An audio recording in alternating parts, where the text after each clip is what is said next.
Abdoul Wahab Sène di coordonnateur mouvement Alliance pour l'initiative et le renouveau affilié au Front pour la République du Sénégal muy FPRS du président Djibril Diop. alors tey ngeen taxawal cellule bu am solo fii ci unité 19. ñu bëggoon xam tey ban sentiment moo la animé ban yëg-yëg. mais kontaan vraiment ci waa Parcelles kontaan ci mouvement bi nga xamante ne maa ngi koy coordonné mais kontaan aussi tamit ci waa unité 19 parce que affaire bi nii la quoi vraiment boo nekkee ci mouvement ngeen di liggéey da ngay woote sa biir gox génne sa mbooloo wan ki ngay àndal ne ko man maa ngi lay jàppale nit ñaa ngi nii vraiment unité 19 loolu lañ def ma kontaan ci ñoom trop. vraiment ñu gis boobu ba léegi yaa ngi teg ay jéego yu am solo ci Parcelles Assainies. xam nañ ni jongante yi li ci des. presque yàggatul. nit ñi nekk ci ñaari weer à 2 mois des élections tey est-ce que mën nañ xam ni Wahab ndax dana nekk candidat pour mairie Parcelles Assainies. oui la candidature elle est claire mais dans ma candidature bi bu leer na mais ci biir coalition Yewwi Askan Wi ñu ngi ci biir di ko ñafe ak ñoom. vraiment pour jiite li nga xamante ne mooy liste coalition boobu Parcelles Assainies maintenant comme ni ma koy waxee ci ITV yu bëri man li ma gëm mooy base bi ñooy élire donc base bi ñoo lay fal ñoo lay teg ci boppu mairie bi ñoo lay wàcce waat un jour donc li wóor ba wóor mooy ñu ngi sukkandiku ci base bi di liggéey di waajal élection locale yooyu vraiment foofu lañ toll. alors xam nañ ni élection l'union fait la force mbooloo mooy doole. ngeen nekk coalition est-ce que am ngeen yaakaar que ni di ngeen nekk benn du ngeen dem en ordre dispersé du ngeen tasaaroo maanaam. ah vraiment on le souhaite pas ñun ñi nga xamante ne gars yi ñu ngi koy organiser woo ci coalition yeneen yi coalition Yewwi Askan bi ñu nekk ñoom aussi tamit ñu ngi organiser wu. donc par rapport à ça aussi ñu ñaan yàlla rek mu am cohésion jusqu'au finish parce que coalition la boo xam ne bu ñu jubóowee ànd. ñu jël le meilleur profil ki nga xam ne mooy le meilleur profil ki nga xam ne vraiment mooy le meilleur profil ñu teg ko Parcelles Assainies jour le 23 balaa midi carte gi leer mais nag il faut vraiment que ñu dépassionné ko carrément ñu xool rek la réalité du terrain ñu xool ancrage bi ci biir gox yi unité 7 ba unité 26 unité 7 ba HLM Grand Médine ñu xool ancrage bi ñu xool jege groupement yi ñu xool jege bàjjenu gox yi ñu xool jege population bi ñu xool liggéey bi ci santé ñu xool liggéey bi ci environnement ñu xool liggéey bi ci sport ñu xool vraiment vécu bi ñu xool vécu bi 10 ans yi passé 20 ans yi passé 30 ans yi passé ñu teg ko ci paramètre bu leer ñu jël le meilleur profil jël la meilleure liste bi gën ñu teg ko balaa midi carte gi leer ça je le dis ici mu leer naññ. est-ce que yaakaar ngeen ni mbir mi dana yomb parce que gis nañ ci fi nekk am na ñaari mandat yaakaar ngeen ni déjéeti ko fi aussi dina yomb. non ki fi nekk am na ñaari mandat et il a un bilan social bu ñu koy wax mooy jàppale na ay ndaw ñu am liggéey jàppale na ay nit ci tabaski jàppale na ay nit ci ay korité ak yooyu loolu mooy bilan social loolu nag vraiment ak 14 ans boo koy def mais sa base da ngay am base mais cette base là day effrité wu day dañ. parce que tamit vraiment yàgg ci chaise day dem ba vraiment day indi leneen li muy indi mooy nit ñi dañuy commencer di bëgg a gis leneen du dëgg benn ñaareel bi aussi tamit mooy dafa am ay jeunes yoo xamante ne ñu ngi Parcelles Assainies nekkoon fi ndaw di màgg ñoom ñu formaté leen ñu nekk des vraiment ñoo xam ne ni ñu ko tuddee ñu am jom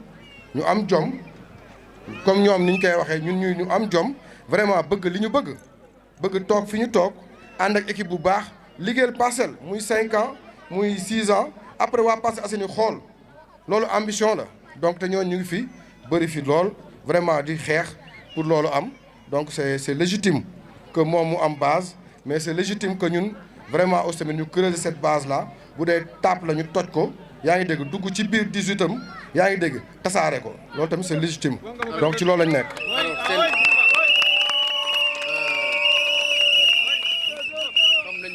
population bu ne yaakaar lay dundee pour ñu mën leen voter est-ce que mën nañ xam ni bu leen gars yi falee lan moo war a nekk seen ay priorité pour Parcelles Assainies. waaw vraiment ñun en tout cas suñu priorité dafa am 3 axes prioritaires yoo xam moom lañ jàpp programme bi nga bëri na mën nañ ko tasar ci moindre contour yi mais ñetti axes yi nga xam ne mooy axe prioritaire yi nga xam ne moom la ñu jàpp ne bu ñu toogoon tey ci loolu la ñuy njëkk a jublu te mooy urgence bu ci njëkk mooy environnement boo xoolee Parcelles assainissement bii vraiment il faut nga waane tuuti liggéey vraiment ñi nga war a liggéeyal li nga xamante ne mooy caniveau yi nga liggéey ci liggéey bu mucc ayib comme ni président di liggéey fi mu toll nii ci ni ko tuddee BRT bi nii mais travaux yu mel noonu la Parcelles Assainies laaj vraiment ñu régler problème assainissement bi loolu mooy première chose. environnement boo xoolee sa buntu kër nga xool ba fa sa bët yam doo gis garab Parcelles Assainies dafay tàng jër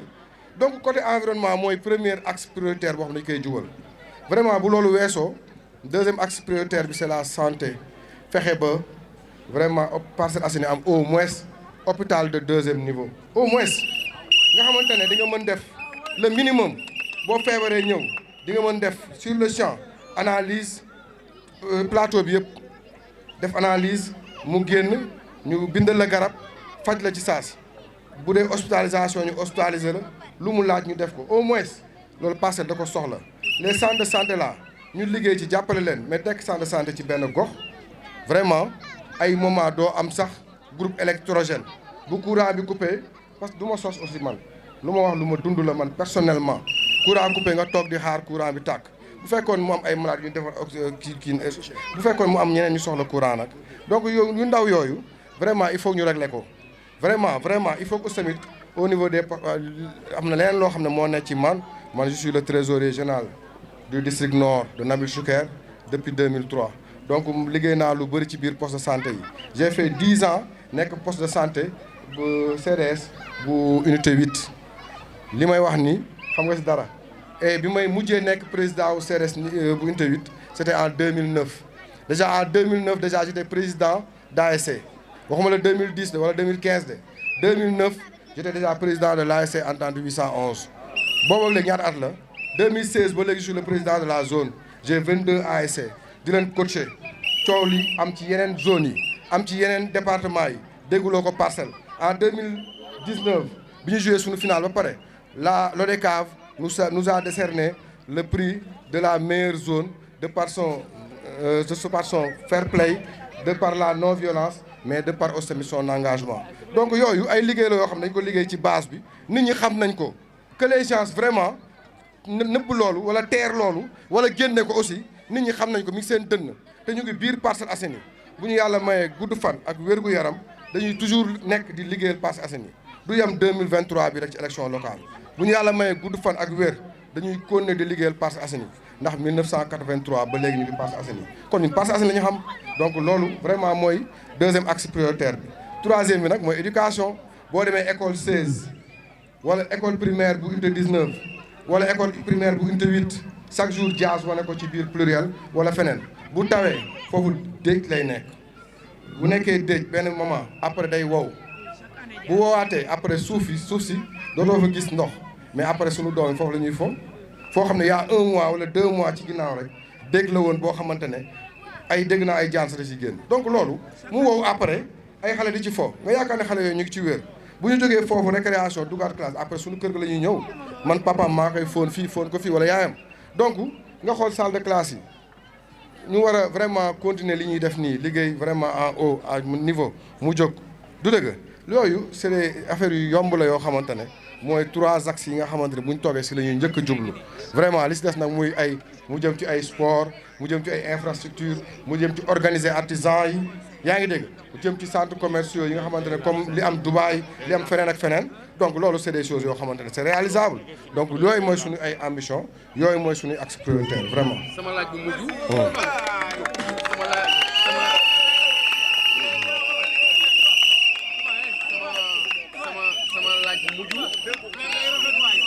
sama laaj bu mujj xam nañ ni ku am expérience nga macha allah ak sa expertise alors parti au pouvoir xam nañ ni mën nga leen indil jafe-jafe ci local yi est-ce que mën nañ xaar que ni bu ñu demee ba élection yi jege bu ñu la tànnee loxo nga. non dama la wax ci entame bi que ne vraiment maa ngi ci biir coalition Yewwi Askan Wi di ci xeex pour jiite ko donc li nga xamante ne moo am mooy ñu ñaan yàlla biir Parcelles Assainies gii vraiment profil bi nga xam ne moo gën profil bi gën a baax biir coalition Yewwi Askan Wi ñu jël ko dama ne la profil bi gën a baax bu ñu ko jëlee ñëpp àndandoo liggéey ci profil boobu jour le 23 balaa midi carte gi leer loolu laa la wax. ma ciy profité di nuyu Djibril Diop le président Djibril Diop président du Front pour la République dégg naa teew na muy kuñ jàppale muy koo xamante ne vraiment depuis inscription sur la liste électorale bu sunu mouvement bi mu ne nekk ci biir représente wax dëgg yàlla moom la ñu ngi koy remercier vivement. profil yi gën a baax yan profil yi gën a baax yi nga wax yan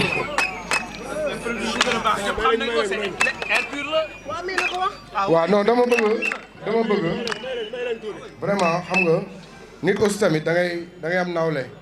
dañoo nekk ci biir coalition boo xam ne vraiment ñu ngi fi ak sunuy nawle muy ñoo xam ne ñoo bokk Parcelles Assainies muy ay gens yu respectueux ñoo xam ne ñoo am respect ci nit vraiment ku mel ne Jami Sané du siggi sax xool nit vraiment ak lu ñu ko mënti wax ak lu ñu mënti wax y a des gens yoo xam ne vraiment dañoo am respect ci nit donc ñooñu tam dañ la war a nawloo donc c'est pas le du day métti ci man pour ma ne diw mooy meilleur profil wala man maay meilleur profil mais je sais que ne coalition bi gars yi dañ ko teg pour am ndam je sais que ne loolu bu dee dëgg la si ñoom ñu liggéey ci xool les meilleurs profils xool le meilleur profil xool la meilleure équipe ñu teg ko balaa midi carte gi leer maa ngi koy wax boobu ba léegi balaa midi carte gi leer.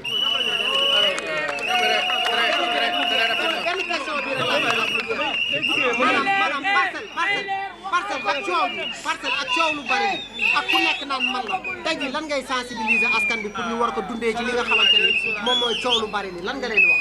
non jarul coow lu bari gis nga élection dafay jeex ñun ñëpp ñoo bokk Parcelles Assainies donc li nga xamante ne moo am mooy que ne le 23 au soir vraiment dina am kenn ku gagné am ku ñu gagné après gars yi joxante loxo ñu kon ñu ñëpp nekkaat ci liggéey bi parce que li ñu war mooy liggéeyal Parcelles Assainies donc loolu jarul ceew ensuite asamaan saa ngi nii ñu xool jant bi jarul buuxante jarul wax ju ñaaw man de vraiment ñi nga xamante ñoo bokk mouvance man bokk ak ñoom mouvement bi bokk ak ñoom parti Front pour la République ñuy waxtaan chaque jour li nga xamante ne mooy sama message mooy jarul saaga bu kenn saaga kenn bu kenn xas kenn bu kenn wax lu ñaaw kenn bu fekkee ne dëgg la gëm ngeen Wahab Sène bu dee dëgg la gëm ngeen Abdoul Wahab Sène dugg leen ci kër ngeen sensibiliser ngeen massifier ngeen maaye bu ñu demee élection ngeen sotti ko ci biir urne yi balaa midi mu leer loolu mu toog la ñuy gañante mais du xastante du wax lu ñaaw du wax lu bon loolu vraiment nekkul ci loolu. Quel est votre sentiment ou bien quel sentiment vous anime? Bon, en fait, de fierté, de contentement par rapport à l'unité 19 qui ont vraiment mobilisé, qui ont vraiment apporté de l'animation, mais qui sont surtout très engagés par rapport à là où nous voulons aller. Donc c'est juste un sentiment de fierté et de contentement vis-à-vis du mouvement à l'unité 19. Alors est-ce que vous serez candidat pour les élections locales au Parcelles Assainies? C'est clair, je suis candidat. Je suis candidat par rapport aux élections de janvier 2023. C'est une candidature qui part d'un constat que vraiment les gens, personne ne va venir ici aux Parcelles développer Parcelles Assainies pour nous. Donc par rapport à ça, et par rapport vraiment à l'expertise, l'expérience depuis 1983 à aujourd'hui, par rapport aussi au vécu et la bonne équipe avec qui m'accompagne, je pense que nous sommes vraiment le bon profil pour les Parcelles Assainies. Alors est-ce que vous ne craignez pas d'aller en ordre dispersé, ce qui va affaiblir votre coalition? Non, la coalition, vous savez, c'est légitime pour tout un chacun d'être candidat. Maintenant, il va dépendre de ceux qui vont choisir la tête de liste majoritaire, de choisir le bon profil. Maintenant, si on a le bon profil, c'est clair que le jour des élections à midi, la victoire sera nette. Alors, les trois priorités que vous avez dit sur le programme. Ok. Par rapport à notre programme, nous avons 3 axes prioritaires. Les 3 axes prioritaires sont l'environnement, l'éducation et la santé. Voilà, l'environnement surtout par rapport à l'assainissement, mais surtout par rapport au reboisement. L'éducation surtout par rapport aux établissements primaires, mais surtout aussi par rapport aux préscolaires. La santé, vraiment nous avons besoin d'un hôpital de niveau 2. Mais il faut aussi travailler le budget. Il faut travailler le budget de sorte que le budget aille jusqu'à 6 milliards du moins, excusez-moi pour moi. 7 milliards, 10 milliards, c'est possible. Comme je l'ai dit, les niches sont là. Il faut travailler le budget. Travailler aussi le recouvrement. Parce qu'au niveau de la mairie actuellement, vous pouvez parler de 2 milliards 400 millions de budget, mais le recouvrement c'est 1 milliard 400 millions. Donc il y a un problème au niveau du recouvrement. Donc travailler le budget, dépenser efficacement et recouvrer. Et vraiment, les niches sont là. Donc ce sont nos 3 axes prioritaires, vraiment. Juste une dernière question. Alors, le maire, il a fait 2 mandats. Est-ce que sera facile pour vous de le battre pour les élections locales? En réalité, il faut admettre qu'il a eu 2 mandats, comme vous avez dit, et qu'il a un bilan social. Un bilan social, ce sont les secours, les aides Tabaski, le recrutement à gauche, à droite. Ça, c'est un bilan social qu'il a. Donc, normal qu'il ait une base toujours qui est là, qui existe. Donc, mais c'est légitime aussi pour nous, jeunes, loups aux longues dents, d'avoir cette ambition de briguer cette mairie, d'aller dans ces 18 mètres et d'essayer de creuser et de prendre sa place. Donc, c'est ça. Le mot de la fin. Remercier l'unité 19, remercier la cellule Air Pur de l'unité 19, remercier le Front pour la République du Sénégal, le FPRS, remercier son président Djibril Diop, mais remercier les gars de l'unité 19, les Mambiram, les autres,